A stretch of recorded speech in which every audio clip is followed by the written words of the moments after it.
That's right, Chris. You know, this election and a few elections before, there's been something called student vote. And joining us to talk about it is Carol Lee. She's a grade 11 student at Magee. Madison Ayers is a grade 5 student at Central Elementary Community School in Chilliwack. And her teacher, Christopher Lister, also at the same school, is joining us as well. Carol, I want to start with you. You've been involved in this student vote before. Tell us what happens at the school to get students involved.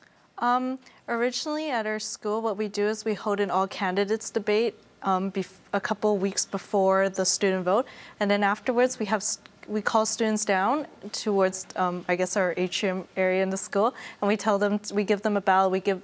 We let them go through the electoral process, and they get to submit their ballots in. And how did it go this year?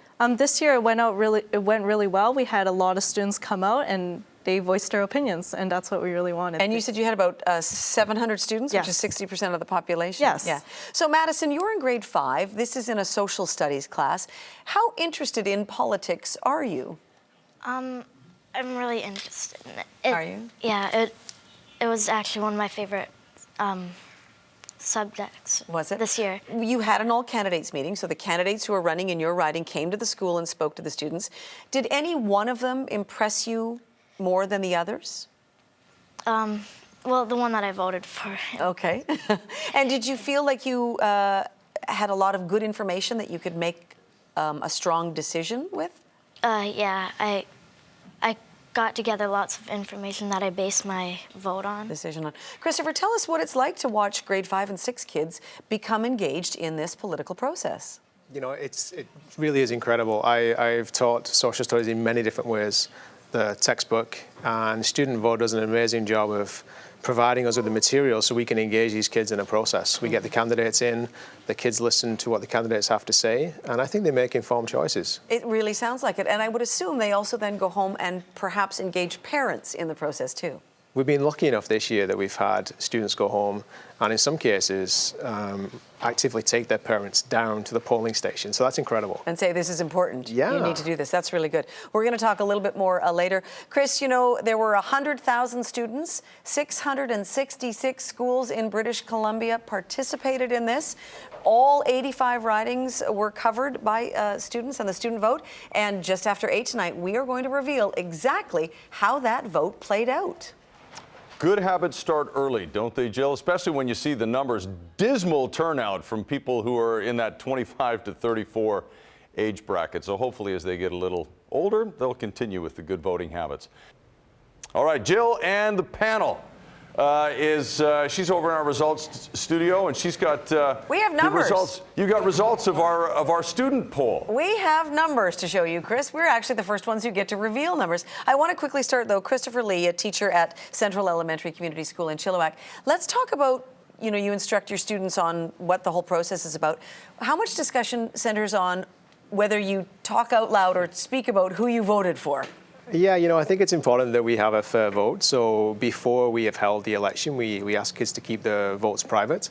And then afterwards, we reflect on who we voted for, and it's okay to share that. So we do talk later. Madison, did you talk to your mom before you cast a ballot? Yeah. Okay, and did she try to sway you at all, or did she let you make up your own mind?